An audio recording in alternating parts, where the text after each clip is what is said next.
श्री सद्गुरुदेव भगवान की जय। आज का प्रश्न है कि गीता जयंती क्या है। आखिरकार हम लोग गीता जयंती क्यों मनाते हैं। गीता सुगीता कर्तव्या किमने शास्त्र विस्तर है या स्वयं पद्मनाभस्य मुख पद्मानद्विषी श्रिता। गीता सुगीता कंठस्थ करने योग्य है, जो कि स्वयं पद्मनाभ भगवान श्री कृष्ण के मुखारविंद से निकली हुई है। अन्य शास्त्रों में विस्तार से क्या प्रयोजन है। यथार्थ गीता में नित्य से पढ़ें, फिर चिंतन मनन करें। जब समझ काम कर जाए तो आचरण में ढाल लें। फिर श्री कृष्ण यानी सद्गुरु हृदय से जागृत होकर तुम्हें गीता पढ़ाएंगे। यही तुम्हारे हृदय में गीता का जन्म होता है और यही गीता जयंती है। आज गीता जयंती के अवसर पर यथार्थ गीता का अनुशीलन आप लोग अवश्य करें।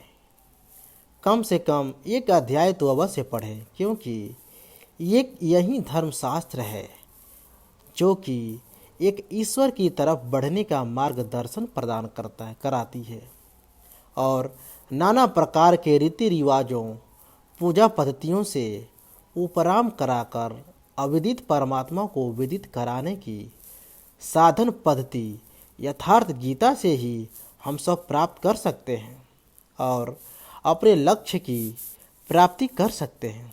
इसीलिए यथार्थ गीता सबको पढ़ना चाहिए। न यह शरीर तुम्हारा है, न तुम शरीर के हो।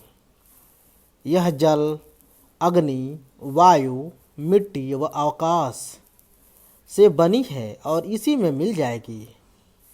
इसीलिए यथार्थ गीता की जयंती मनाई जाती है। शास्त्रों के अनुसार भगवान श्री कृष्ण ने जिस दिन अर्जुन को गीता का उपदेश दिया था, उसे गीता जयंती के रूप में मनाया जाता है। यानी श्रीमद् भगवद गीता के जन्मदिन के तौर पर इस दिन को देखा जाता है। यह शुक्ल एकादशी के दिन मनाई जाती है और इस दिन विधि पूर्वक पूजन व उपवास करने पर हर तरह के मोह से मोक्ष मिलता है। यही वजह है कि इसका नाम मोक्षदा भी रखा गया है। गीता जयंती का मूल उद्देश्य यही है कि गीता के संदेश का हम अपनी जिंदगी में किस तरफ से पालन करें और आगे बढ़ें। गीता का ज्ञान हमें धैर्य, दुख, लोभ व अज्ञानता से बाहर निकालने की प्रेरणा देता है। गीता मात्र एक ग्रंथ नहीं है, बल्कि वह अपने आप में एक संपूर्ण जीवन है। इसमें पुरुषार्थ व कर्तव्य के पालन की सीख है। श्रीमद् भागवत के प्रत्येक श्लोक में ज्ञान का अनूठा प्रकाश है। मानव जीवन की इस उत्कृष्टतम आचार संहिता की विशिष्टता यह है कि शांति का यह संदेश युद्ध की भूमि से दिया गया है। किम कर्तव्य विमूढ़ मनुष्य को आत्म कल्याण का पथ सुझाकर भटकाव से बचाने वाले इस शास्त्र में किसी भी पंथ विशेष की नहीं, बल्कि विश्व मानव के हित के लिए ज्ञान, भक्ति और कर्म की तथ्यपूर्ण चर्चा मिलती है। इसमें परस्पर विरोधी दिखाई देने वाले अनेक विश्वासों को मनोवैज्ञानिक ढंग से एक साथ गूंथकर मानव जाति के कल्याण का मार्ग प्रशस्त किया गया है। यही कारण है कि इस कृति को मानवीय बंधन के अद्भुत ग्रंथ की वैश्विक मान्यता हासिल है। गीता साधारण कर्मवाद को कर्मयोग में परिवर्तित करने के लिए 3 साधनों पर बल देती है। पहला, फल की आकांक्षा का त्याग। दूसरा, कर्तापन के अहंकार से मुक्ति। और तीसरा, ईश्वर परायण। इन सूत्रों में वेदों एवं उपनिषदों का सार झलकता है।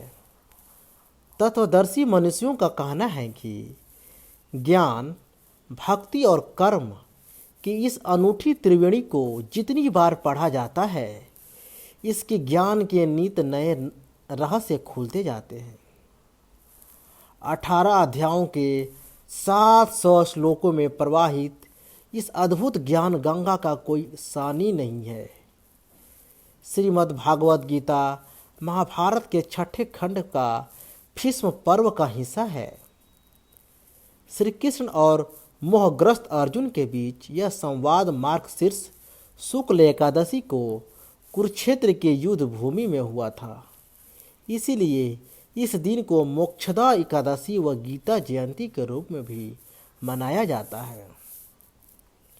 इस अनुपम ग्रंथ की लोकप्रियता का अंदाजा इसी बात से लगाया जा सकता है कि 78 भाषाओं में इसके 250 से ज़्यादा अनुवाद तथा दर्जनों टीकाएँ व भाष्य हो चुके हैं।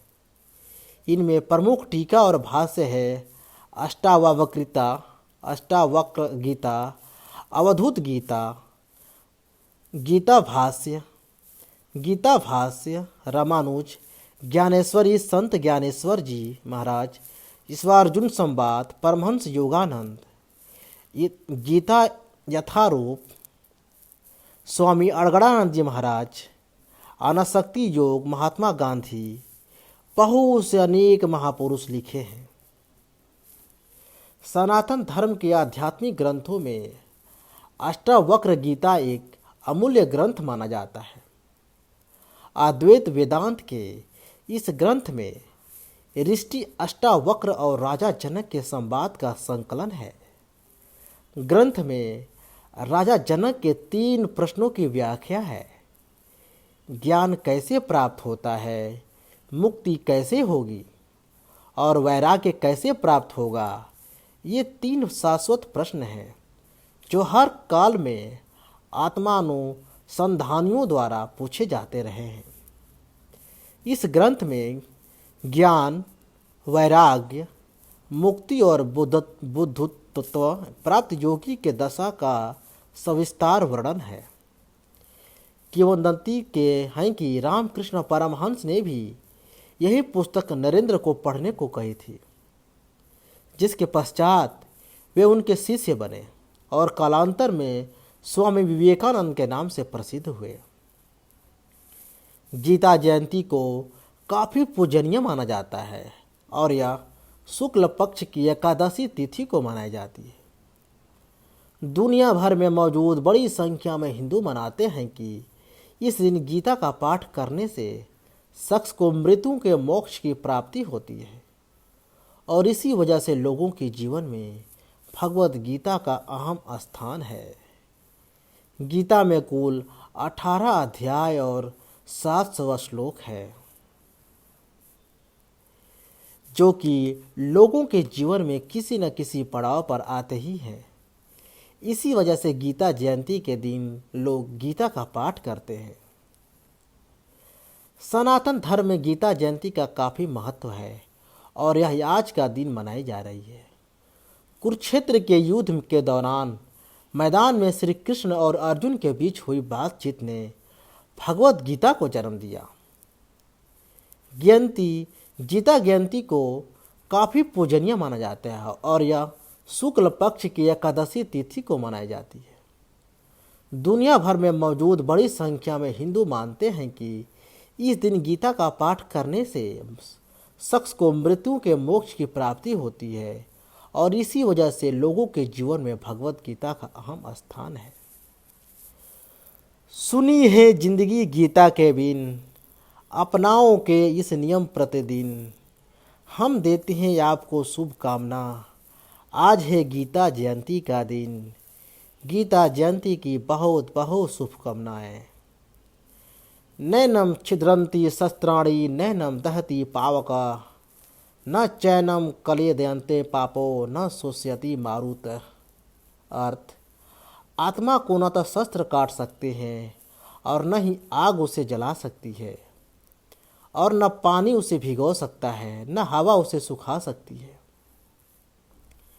यदा यदा ही धर्मस्य ग्लानिं भवति भारत, अभ्युत्थानं धर्मस्य तदात्मनम सृजाम्यहम्। इसका भावार्थ यह है कि मैं प्रकट होता हूँ, मैं आता हूँ। जब जब धर्म की हानि होती है तब तब मैं आता हूँ। जब जब अधर्म बढ़ता है सज्जन लोगों की रक्षा करने के लिए मैं आता हूँ। दुष्टों के विनाश करने के लिए मैं आता हूँ। धर्म की स्थापना करने के लिए मैं आता हूँ और मैं युग युग में जन्म लेता हूँ। क्रोधादि भवति समोह, समोह स्मृति व्यभ्रह, स्मृति भ्रंशा शुद्धि नाशो, बुद्धि नाश प्रणशयति। इसका भावार्थ यह है कि क्रोध करने से मनुष्य की मति मारी जाती है, यानी आदमी मूढ़ हो जाती है, जिससे स्मृति भ्रमित हो जाती है। स्मृति भ्रम हो जाने से मनुष्य की बुद्धि नष्ट हो जाती है और बुद्धि का नाश हो जाने पर मनुष्य खुद अपना ही का नाश कर बैठता है। हरिओम तत्सत। यही गीता का साक्षात व्याख्या है। इसीलिए गीता को, श्रीमद् भागवत गीता को निरंतर रोज प्रतिदिन एक न एक अध्याय अवश्य अध्ययन करना चाहिए, जो मनुष्य की परम कल्याण का मार्ग है। हरिओम तत्सत।